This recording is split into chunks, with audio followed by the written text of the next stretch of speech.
అత్తమ్మ టీవీకి స్వాగతం. అత్తమ్మ టీవీలో ఈరోజు చాలా క్రిస్పీగా ఉండే హోటల్ స్టైల్ దోశలు ఇంట్లోనే ఎలా తయారు చేయాలో నేర్చుకుందాం.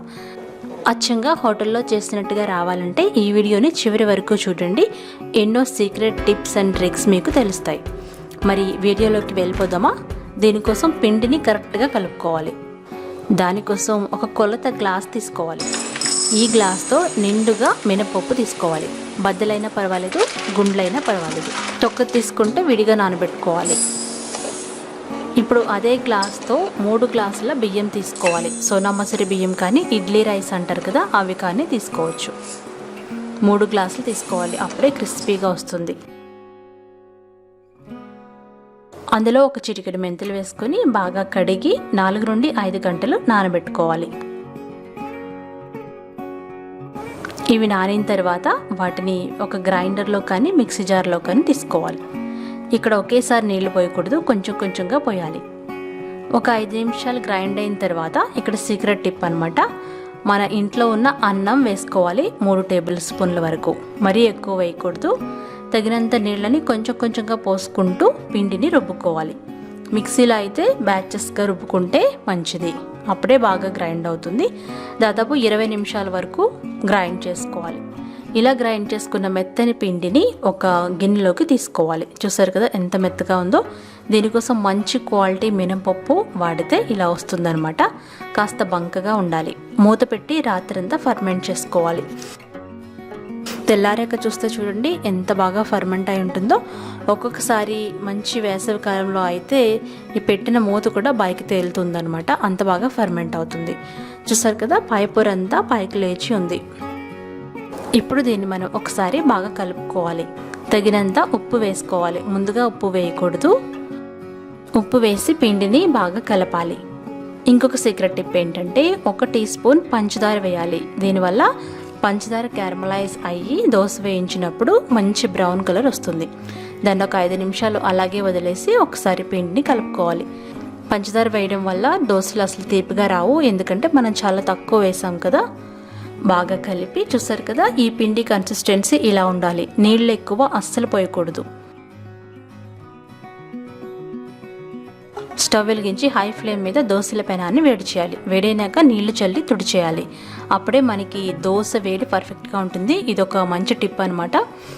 చూసారు కదా, తర్వాత మంటని మీడియం ఫ్లేమ్లో పెట్టుకోవాలి. ఇది ఒక టిప్. మీడియం ఫ్లేమ్లోనే దోశల్ని కాల్చాలి, అప్పుడే క్రిస్పీగా వస్తాయి.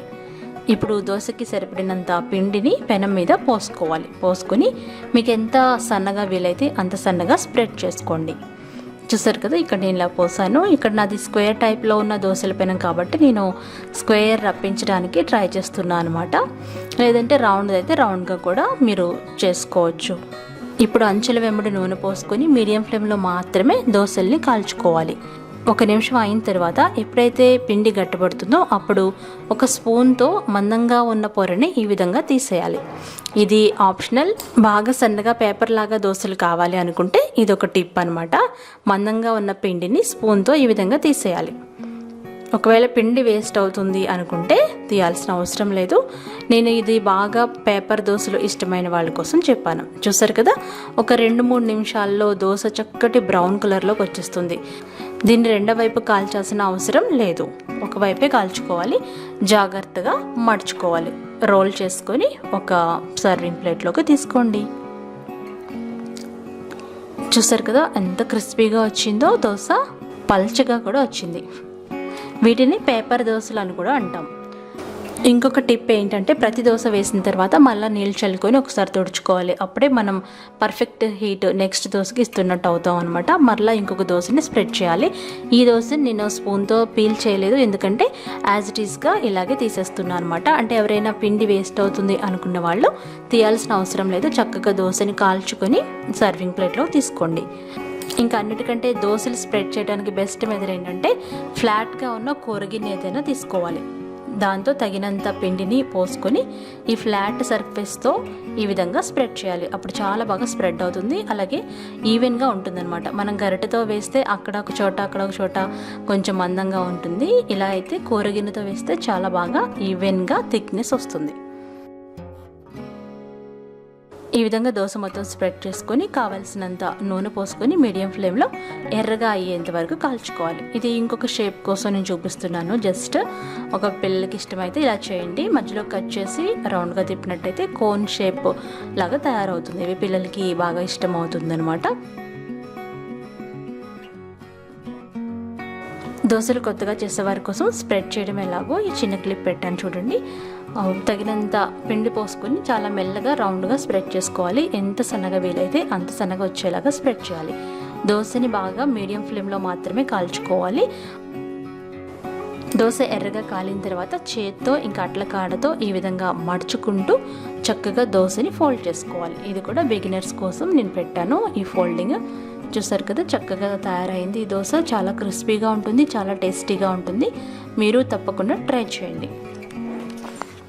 ఇదిగోండి, సూపర్గా దోశ తయారైపోయింది.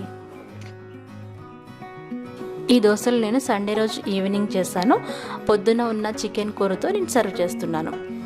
ఇది దోశలకి చికెన్ కూర కూడా మంచి కాంబినేషన్ కదా. మీకు నచ్చిన చట్నీ దేనితోనైనా సర్వ్ చేసుకోండి.